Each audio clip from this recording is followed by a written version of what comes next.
Bismillahirrahmanirrahim. Assalamualaikum warahmatullahi wabarakatuh. Alhamdulillahirrabbilalamin. Wabihi nasta'inu ala umuri dunia waddin.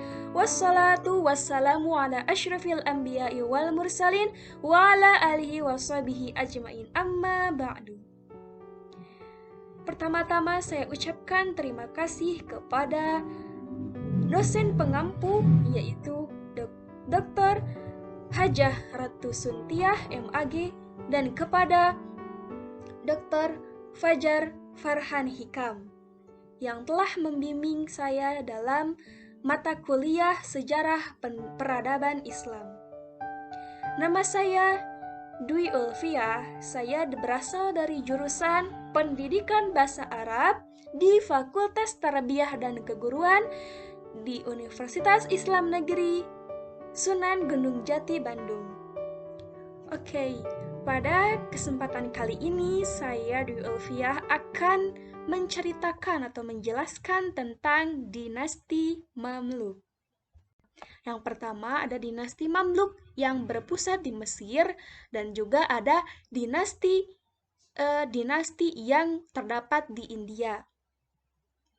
Dan pada kali ini saya akan menjelaskan tentang dinasti Mamluk mulai dari kejayaan, kemunculan, dan kemundurannya atau kehancurannya dinasti Mamluk. Baik, sekarang kita menuju kepada proses berdirinya dinasti Mamluk. Dinasti Mamluk berdiri pada pertengahan abad ke-13 Masehi. Kehadirannya memiliki hubungan dengan dinasti sebelumnya, yaitu dinasti Ayyubiyah. Hal ini terjadi karena orang-orang yang terlibat dalam proses pendirian dinasti Mamluk adalah budak-budak yang bekerja untuk dinasti Ayyubiyah. Kata Mamluk sendiri bermakna budak. Mereka pada awalnya adalah para tawanan penguasa budak. Pada tawanan penguasa dinasti Ayyubiyah yang dijadikan sebagai budak. Kemudian, para budak tersebut diberi pendidikan militer dan agama untuk selanjutnya dijadikan sebagai tentaranya. Tentara Mamluk pada umumnya berasal dari daerah Kaukasus dan Laut Kaspia. Di Mesir, mereka itu ditempatkan di bulan Raudhah di Sungai Nil untuk menjalani latihan militer dan keagamaan. Karena itulah mereka dikenal dengan julukan Mamluk Bahri, atau Bahri ini berasal dari bahasa Arab yang memiliki arti laut. Saingan mereka dalam ketentaraan pada masa itu adalah tentara yang berasal dari suku Kurdi. Penguasa dinasti Ayyubiyah mengeluarkan suatu kebijakan dengan menempatkan budak-budak tersebut sebagai kelompok tersendiri yang terpisah dari masyarakat. Pada masa Al-Malik As-Saleh, ini menerapkan hubungan simbiosis mutualisme dengan menjadikan para tentara budak ini sebagai pengawal untuk menjamin kelangsungan kekuasaannya.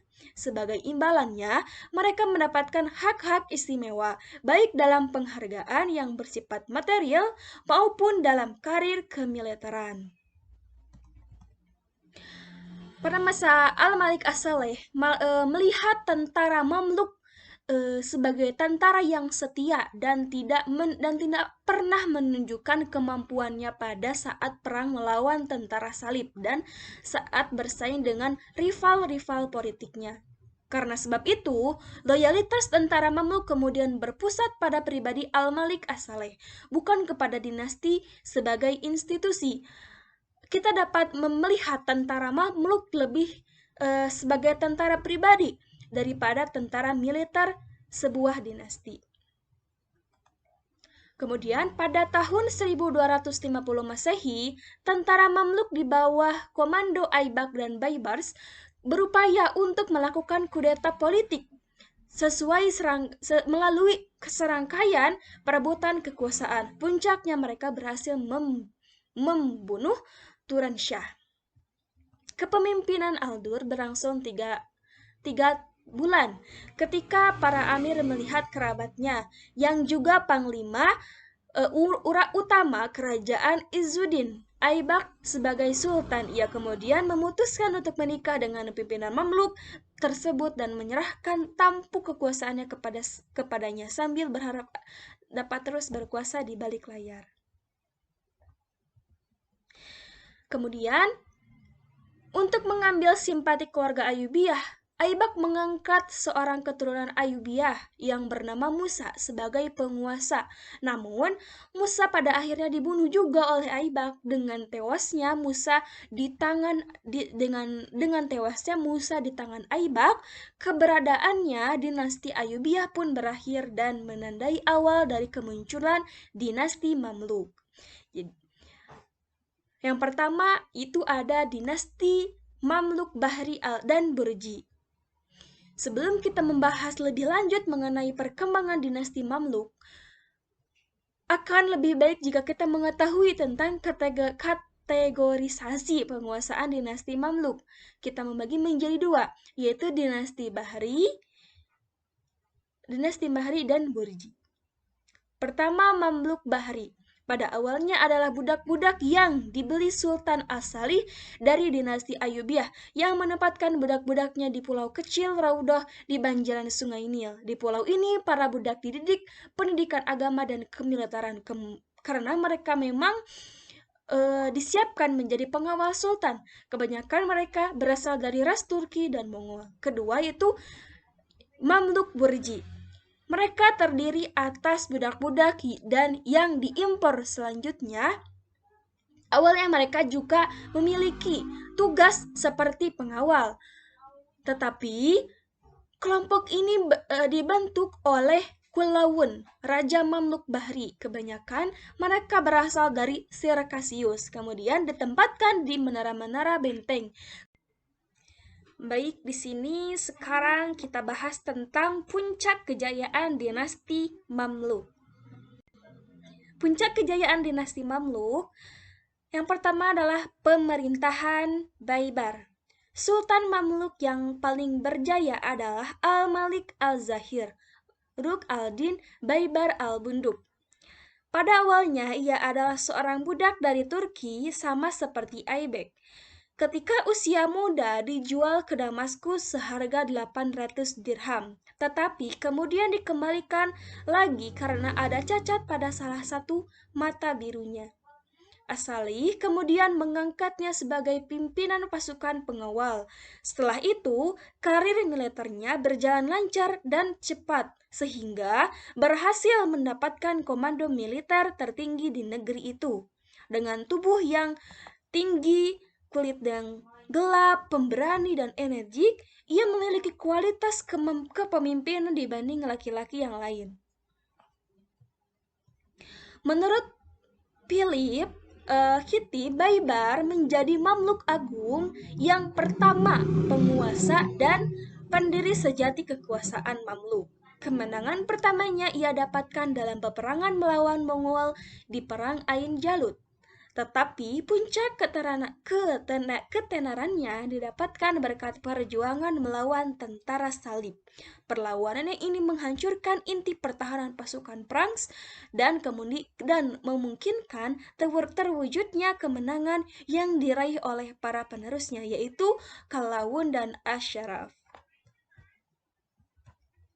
Kemudian,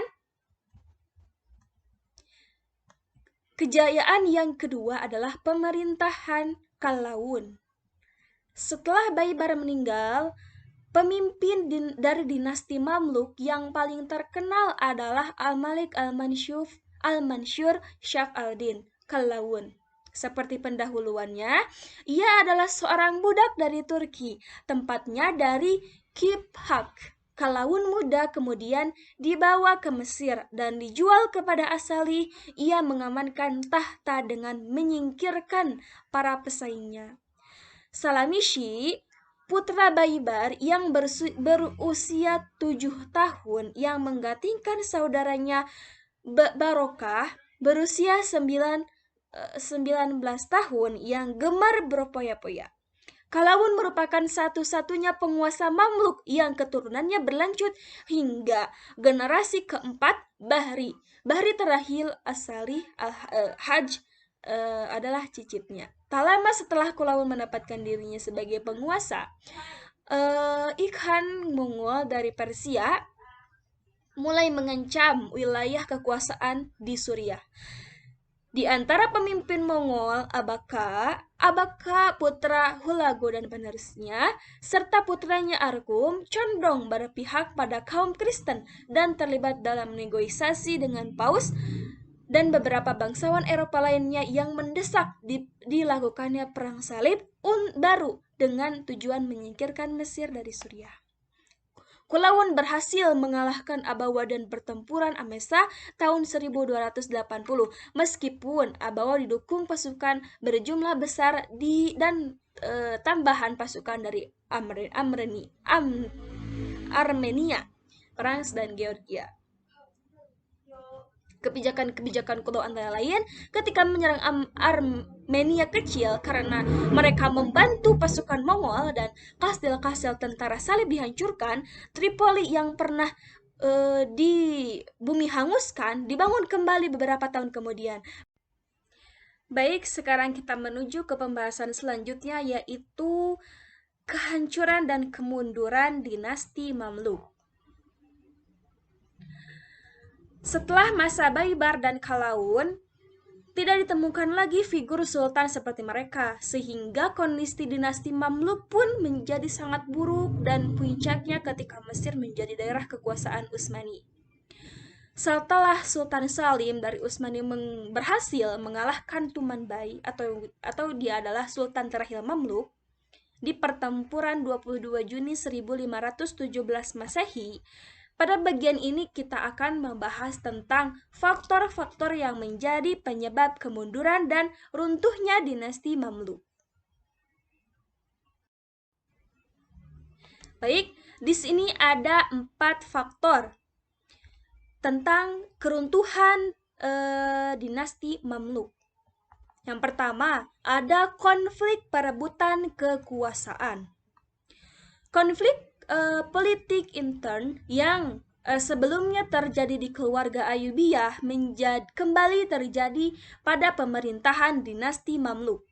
Kita dapat melihat konflik tersebut ada pada 2 periode yang berbeda. Pertama, konflik pada masa awal pembentukan kesultanan yang menyebabkan kematian Aibak. Kedua, konflik perebutan kekuasaan masa Mamluk Burji. Persaingan menduduki jabatan sultan di lingkungan Mamluk Burji lebih keras dan kejam dibanding masa Mamluk Bahri, atau pembunuhan terhadap sultan untuk menggantikan kedudukannya menjadi hal biasa. Sehingga pada masa itu banyak sultan yang meninggal dengan cara yang tidak wajar. Konflik kedua inilah yang mengantarkan kesultanan Mamluk menuju kehancurannya. Kemudian, faktor kehancuran yang kedua adalah munculnya budaya hidup mewah dan hedonistik. Pada tahun 1390 Masehi, kekuasaan Mamluk Bahri berakhir. Sejak periode ini, jabatan sultan tidak lagi menggambarkan lembaga yang menjamin kelangsungan pemerintahan, tetapi tempat kesenangannya dan kemewahannya untuk diperebutkan.